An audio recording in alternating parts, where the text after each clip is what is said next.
তাহলে স্বামীর এরকম ভাবে মানে চিন্তা করেনি যে একটা বউদের মাস গেলে মাসে হাত খরচা দরকার, সেটা দিদি ভেবেছে। লক্ষ্মীর ভান্ডারটা বাড়লো প্রতি মাসে, এটার জন্য আমরা খুবই খুশি। বন্ধুরা এখন ফেসবুকে চলছে এটা কি লক্ষ্মী ভান্ডার নিয়ে। চলো বন্ধুরা কাকিমাদের উচিত শিক্ষা দিয়ে আসি।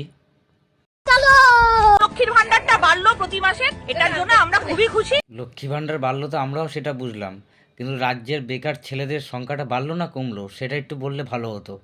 ঠিক বলেছো। 1,500 টাকায় ভাতা থেকে একটা সংসার চলে আজকের ডেটে? পড়াশুনো শিক্ষা তো দেখুন কাকিমা, সবাই জানে যে 1,500 টাকা সংসার চলে না, কিন্তু ওদের চলে। যেমন আমাদের মাননীয় মুখ্যমন্ত্রী হচ্ছে লক্ষ্মী ভান্ডার বাড়িয়েছে, ঠিক তেমন বেকার ছেলেদের জন্য চাকরি পুরো একদম ফাইনাল দিয়েও রেখে দিয়েছে। বিশ্বাস হচ্ছে না? তবে আমি দেখিয়ে দিচ্ছি, প্রমাণ করে দিচ্ছি, দেখো।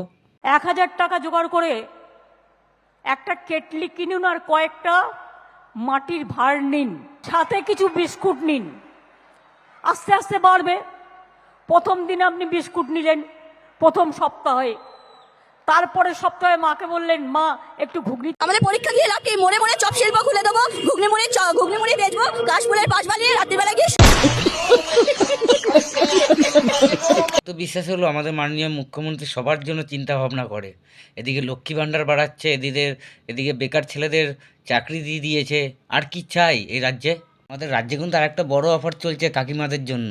যেসব কাকিমাদের 1,500 টাকা পেয়ে আবির নিয়ে খেলছে, কিন্তু তার থেকেও বড় অফার রয়েছে, হচ্ছে 3,000 টাকা করে বাড়িয়ে দিচ্ছে আমাদের শুভেন্দু অধিকারী।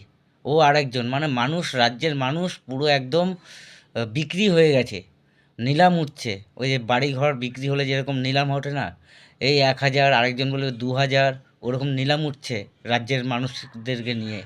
তোমাদের বিশ্বাস হচ্ছে না তো এটাও আমি প্রমাণ করে দিচ্ছি, দেখো তোমরা। এপ্রিলের মধ্যে যদি বিজেপি সরকার হয়, 1 মে 3,000 টাকা ঢুকবে মহিলাদের অ্যাকাউন্টে। আমি একটাই কথা বলতে পারি, আপনারা আপনাদের নিজেদের মতো নিজের পছন্দের পার্টিকে ভোটটা দিন।